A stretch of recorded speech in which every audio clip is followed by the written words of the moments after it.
She's ready for the dyno. It's 7:20 a.m. Ready for the 3.5-hour trip to Burlington, Vermont. The makers of my ECU requested to dyno tune the E30, so you know I had to take that offer up. They're gonna get me all decked out with all the features the computer has, which I'm so excited for. This should be very fun. Will I be lucky enough to have a working tach today? Damn, not even a little bit. Look at how quiet the car is. This is a cold start with the windows up. And I can have a full-on conversation with the sound deadening and vapor barriers installed. Since I now have a surge tank in this car installed, I'm gonna try and get to the dyno with as little fuel in the stock gas tank as possible so that we can put the 10 gallons of E85 into the car and it'll mix up so we won't have to drain anything. The surge tank allows me to run the stock gas tank so low because it's basically like a second reservoir of fuel. It's completely full. It receives from the gas tank and sends back to the gas tank, and then sends to the engine and then receives from the engine. So since it's always receiving from the engine, it's not using 100% of the fuel all the time. It stays completely full even if it's not receiving from the gas tank. So I want to try and get as low fuel as possible. It's 240 miles. I'm definitely gonna have to refill gas before getting there, I think.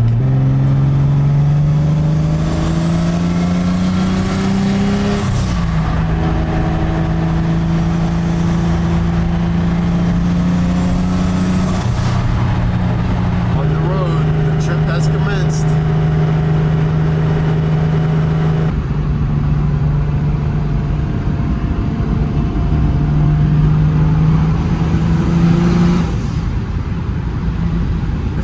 Perfect weather to be making a road trip with.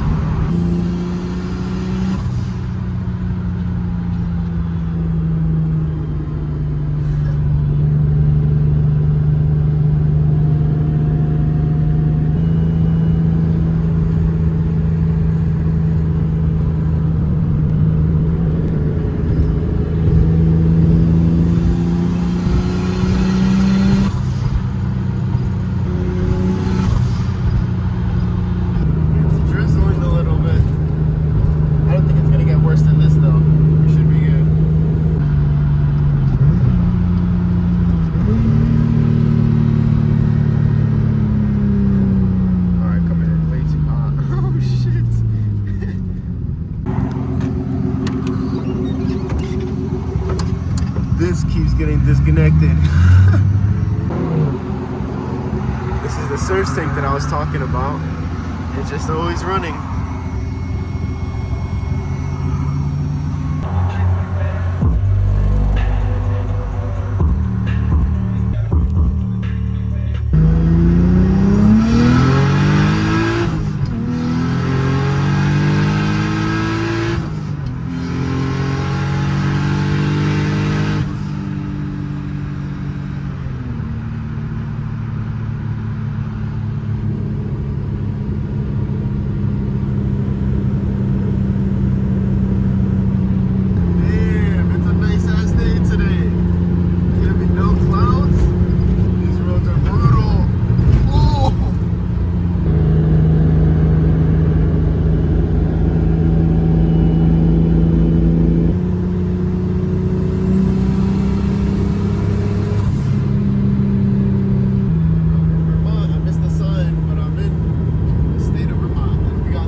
That's when it's full.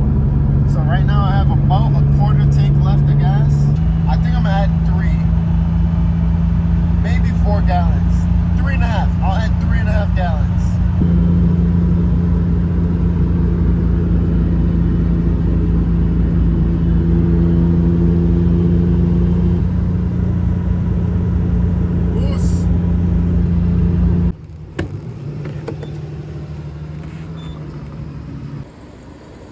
What the hell? I've never seen one like that.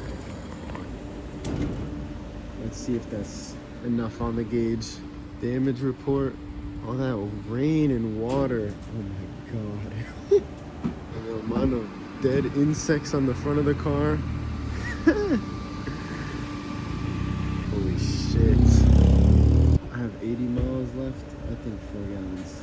Should be good. I'll stop again if I have to. Damn, 4 gallons brought it up kind of a lot. I'm gonna have to rip it on the way there to burn more gas.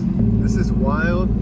This is the view that just some random town in Vermont has. Like, what? This is crazy.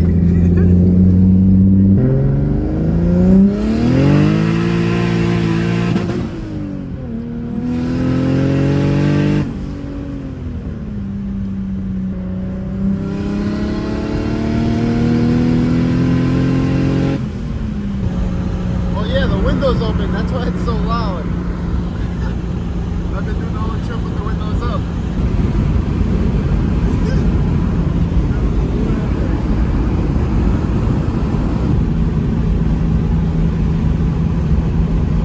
Wow, look at this.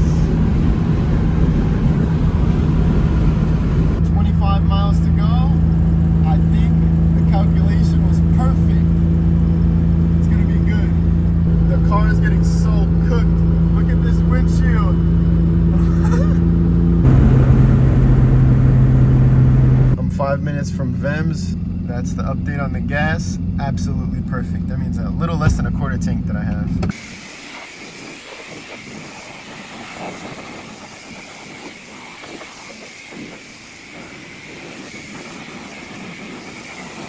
Finishing off now, hitting it with a spot-free rinse. Hopefully there's no water spots. I don't know. I've never used this spot-free feature, but the ceramic coating is definitely working though. Now hopefully this short 5-minute drive can dry this up a little bit. Yeah, I'm glad I did this. The pressure in this washer is insane, so I think it really did get all the grime off of it. Some specs of the engine that's currently in my E30.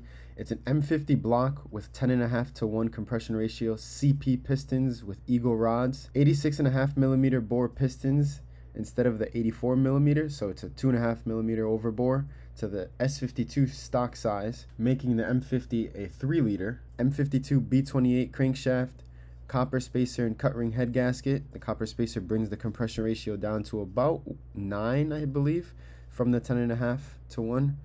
S52 exhaust cam, and then the M54 B30 intake cam because I broke my S52 intake cam installing it a few years ago. And then the engine is an OBD2 because everything else around the block was for an M52, so it's all OBD2. It has Vanos and everything like that, and it's a stock head, stock everything else. And then the VEMS ECU is a plug and play for the OBD2 M52. And lastly, it has an eBay GT3582 turbo, and it's $120. If you want to see the whole engine build video, I made a 2-hour-long movie rebuilding everything all on my own DIY. It's on the top right of your screen.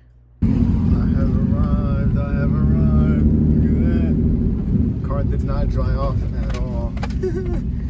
The car has arrived. This is such a cool room. They have a huge exhaust vent that comes up through the top of the building with a muffler, so you can make pulls in here and it's not that loud. 4-wheel hub dyno, that's really cool. And then the intake is right here. This fan pulls air from the intake, and that's the setup. This is so cool. Now's the time to see how much power this thing is gonna make. We got the E85 here. We're ready to go. We hooked the dyno up to the fuel pressure regulator so we could get a boost reference and instantly know how much boost it makes. Oh yeah, look at it up there. Jason set up the flex fuel on pin 9, the 5 volt. So when I did my flex fuel, I just left the wiring here because I know he was gonna install it. So I'm gonna just connect that into pin 9 real quick, and she's gonna be ready for flex fuel. So there it is, all my inputs are connected. Flex fuel, my clutch pedal, my E-fan, and my boost controller. This is a manifold air pressure. This is the wideband. She's good to go.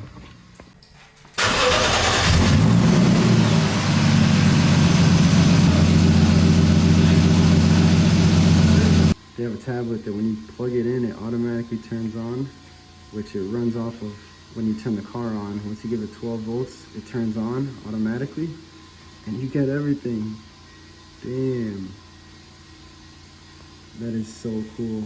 I really might have to do this, because being able to see all this on the fly is so useful when the car is this gnarly.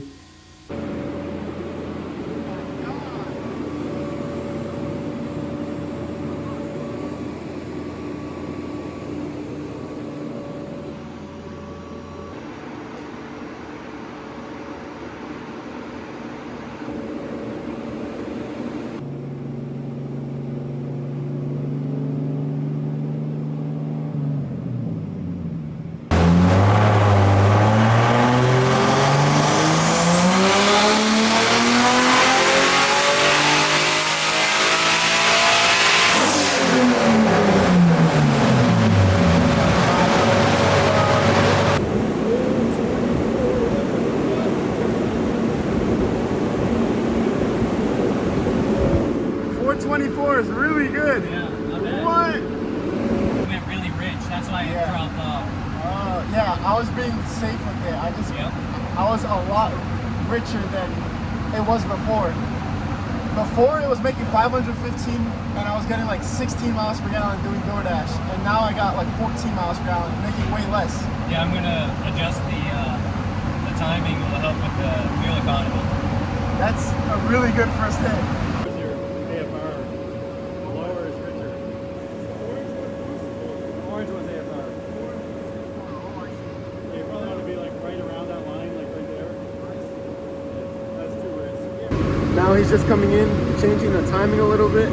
I didn't know changing the timing gives you better miles per gallon, but I'm learning a lot so far, and it's only been the first pull.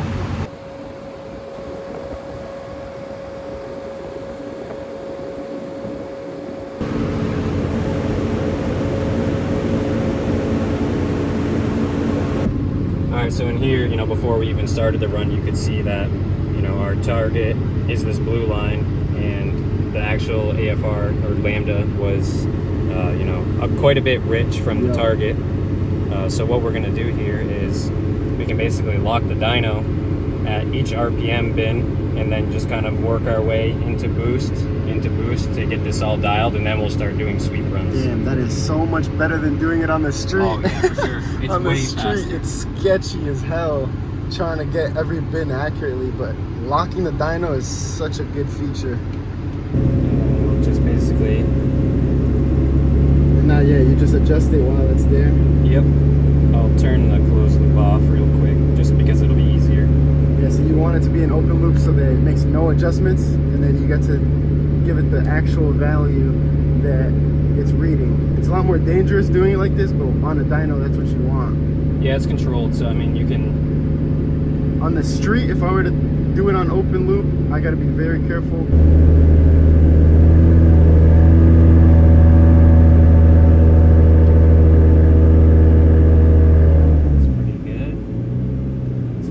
Go however much it allows, right? Like there, it's never going to build boost, so you just go exactly. however much. This is so much better than doing it on the street. Oh my god.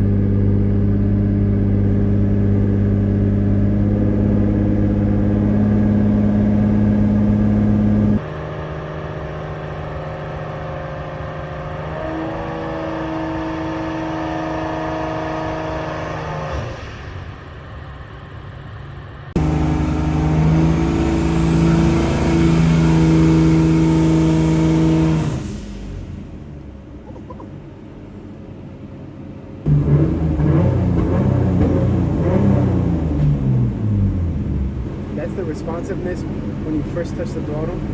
Yeah, it's basically just like how much extra fuel is kind of squirting.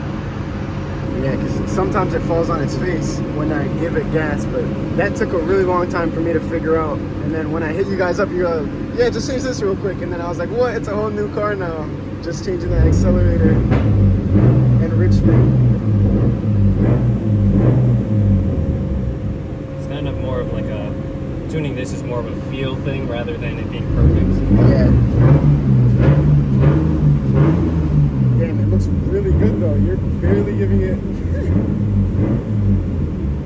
So every car is going to be different. You just keep adjusting it until it feels really good, and then you leave it where you prefer it. Damn, this is going to drive like a brand new car after this. He's changing literally everything, making it the drivability so much better. So, Nick, what's your power guess? You made at 17 PSI, you made 515 on a hub dyno. So kind of similar. 620. 620? I was gonna say 625. Yeah, No, 620. I even told Jason 625. 620. I'm going with 620. Damn. Jason said like 580, I think. He said around 5. So I was like, I think it'll make more than that. Just seeing him do little things, it's so normal to him, but like he just used a little zoom in feature that would have saved me so much time, and now he's showing me if the ECU is disconnected, you can click that little sync button right up there. And when you press on the map, it automatically puts the dot. That is such a game changer. That would have made it so much easier after the fact instead of guessing and checking. Like, look at that. What? That is insane. So yeah, I didn't even know that it went flat wise. Like, I thought it went this way, but it makes a lot more sense to just go up and then hold it. Wow, seeing it is so much better.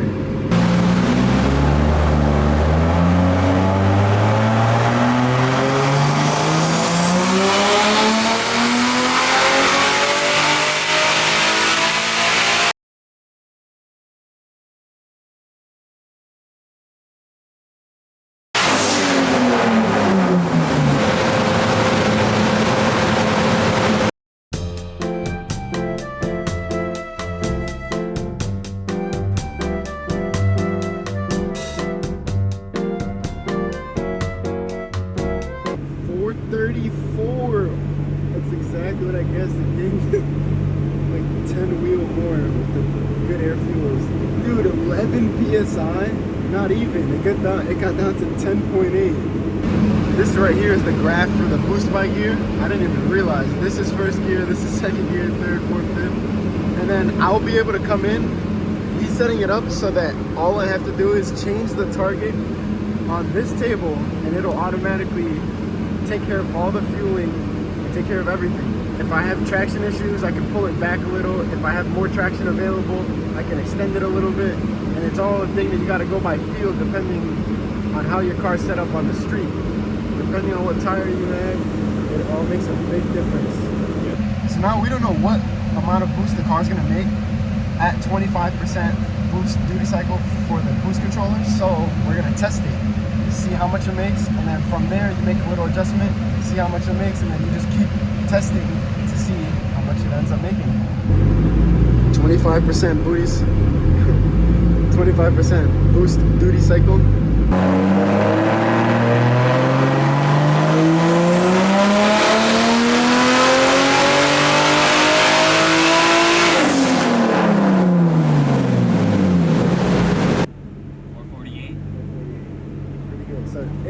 That much of a difference, but it could have all of the effective use range at like 70 or 80%. Is that possible? Yeah, it's possible. That like all the difference happens all the way at the top of the range.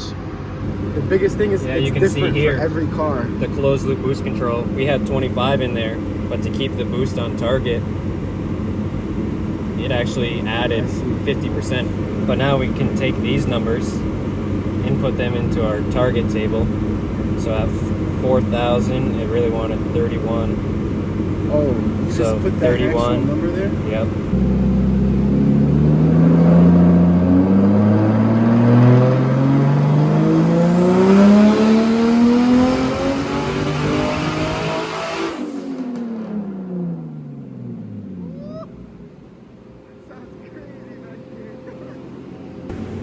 No way did it just make 475. What? at the same boost. Looks like it went a little bit more, yeah. So it's at 13.4 psi boost. According to the ECU, 200 kVA. Dyno might be a little bit different. I see, yeah. The AFR is dead on. That's what I like to see. The two lines are matching each other. He's also setting up the knock so that we know exactly how much knock the engine has during pulls, which is a very valuable thing to know. If it's knocking, that's when it'll blow up. And on pump gas, it's really good to know how much knock the engine has.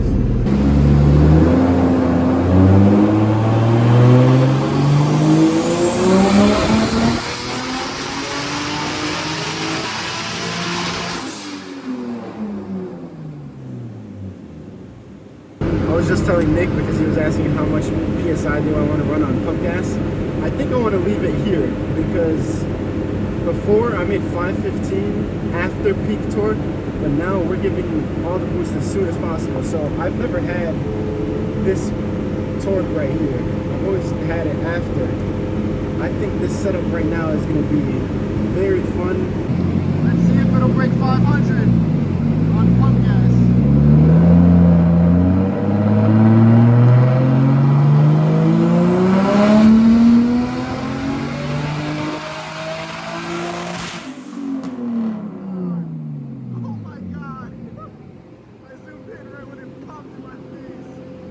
Dyno is reading around 1 psi lower than the ECU, but you can see it instantly came up and just kind of held it all the way across. That's a beautiful graph.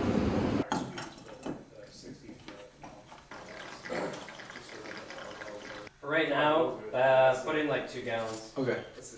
Since we ran the gas tank so low, I'm just adding the E85 directly to it, and we'll see how much ethanol content that has. Let's see where we're at. Started right up. See it going up? I do see it going up. Seeing it kind of stop at 40 reminded me that the surge tank is completely full of 93. So it's gonna actually take a pretty good amount to offset all that 93 with pure ethanol. Yeah, so what we're gonna do is we're just gonna do a quick pull here. We're at 43% ethanol. Yep. You know, make sure that the fueling's all good. We might have to adjust the curve here of how much fuel it's adding for the ethanol content. So it's the same way of tuning the AFRs. Yeah, essentially. Guessing and checking is basically the name of it. It's a calculation, but sometimes you gotta tweak it slightly. Yeah, which that makes sense. And also, once we do pulls, it's gonna pull a lot of the fuel that's inside the surge tank out. So I think the ethanol value will go up after. Yeah, it might go up a little bit.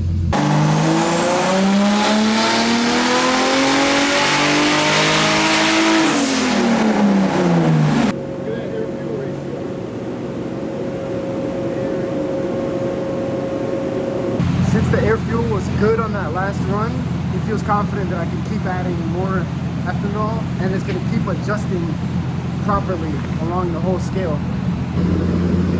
One jug down, Nick said it's at 53%. That's good, it's going up. There we go. It took all 11 gallons. 66, 65. E66. That's not too bad. The difference of E60 and E80 is not that much. So she's good to go.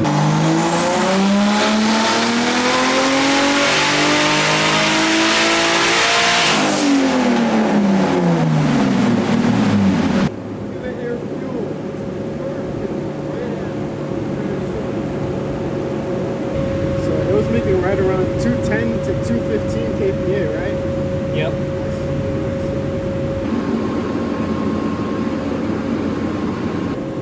All in all, E64. So we're going from 210 to 250. We should make a decent amount more boost now. And this is only the target. So it's going to automatically adjust everything with the duty cycle because of this target. That is so awesome.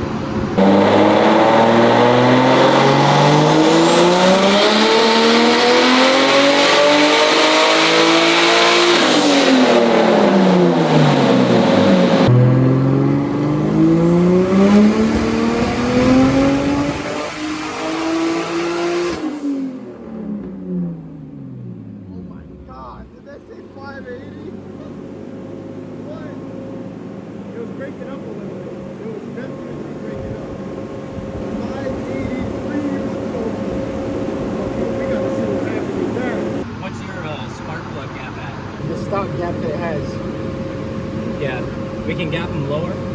It stood up on the boost after something. It was like, Yeah, the duty cycle was low in here. I see. Yeah, damn, it went 583. crazy high. So 20 psi. 583 at 20 psi with it breaking up.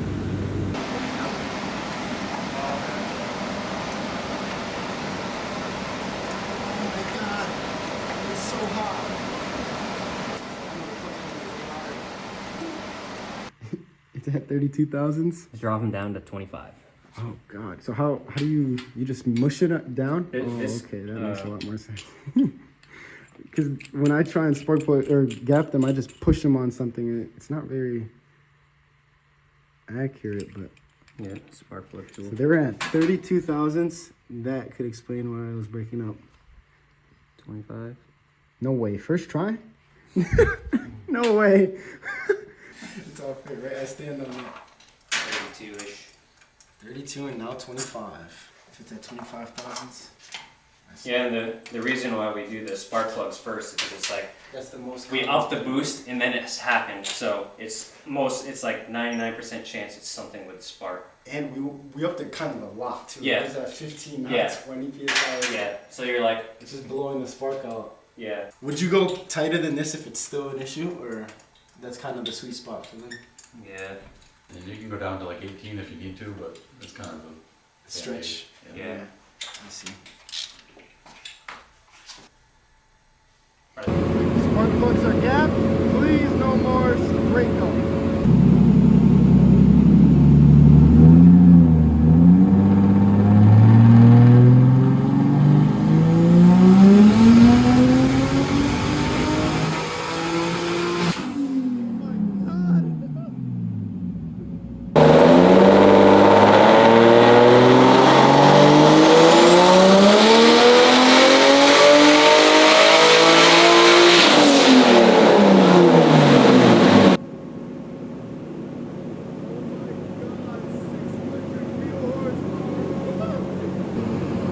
That's crazy. It made 600. Look at the air fuel. Oh my god. Let's go. So close, right?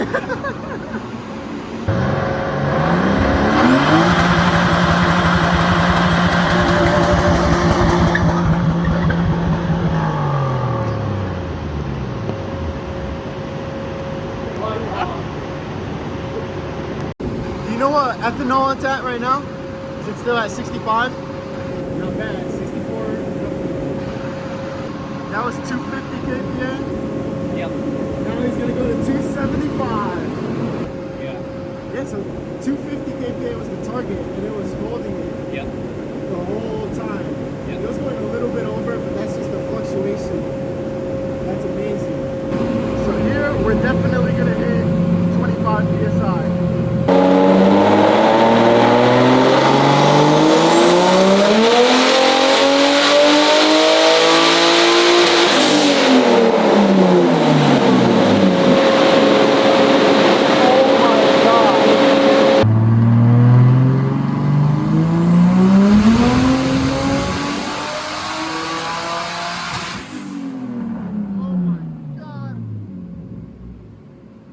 So much heat. I don't. Look at the boost. That boost curve is crazy. 622 is exactly what you said. Yep. And I said 625. No, we're not done yet. We're not done yet. Oh. Now we can add some time. That's about all the boost we can make on the spring. Okay, so that's max boost, which I said 625. It's right at what I thought it was gonna make.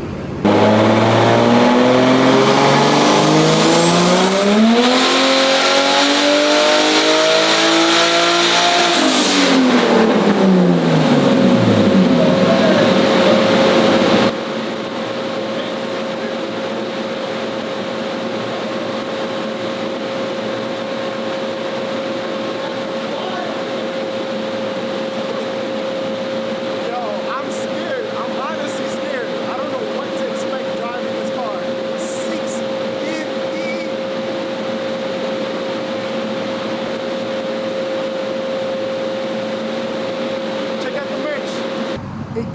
E30 wheel with 2 degrees of timing. What? 650, wild. So would you say how on the limit is the timing? Do you just keep going until it doesn't really gain much? Going to see, yeah. I gotta add a little bit more fuel up there. I see, yeah, like that little hump on the middle. Yeah. Right where it makes peak torque, it needs a little more fluid. Now he wants me to record the fuel pressure gauge to see if the fuel pressure is dropping off. So.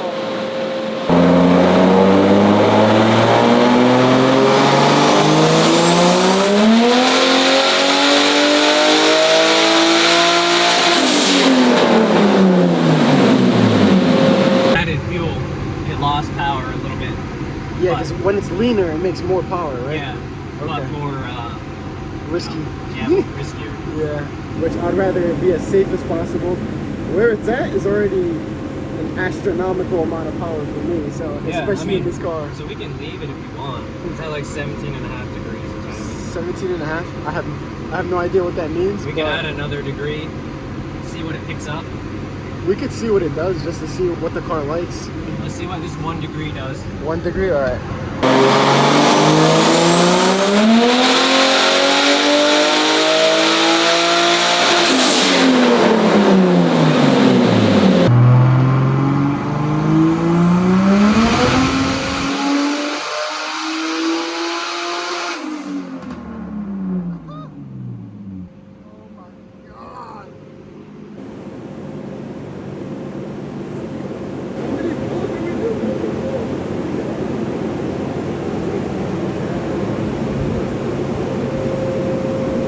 Definitely gained a little bit, Yeah, it only gained up top.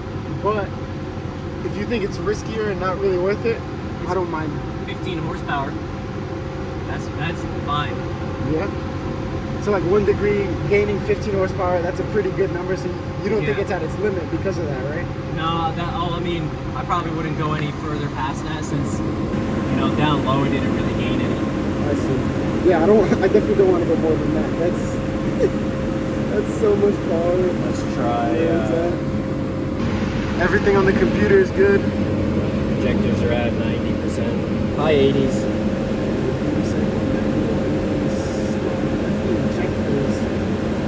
Yeah, which being at 80, nearly 90, I think that's good.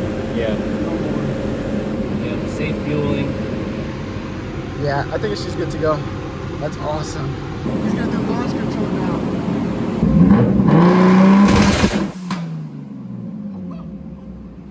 Oh my God.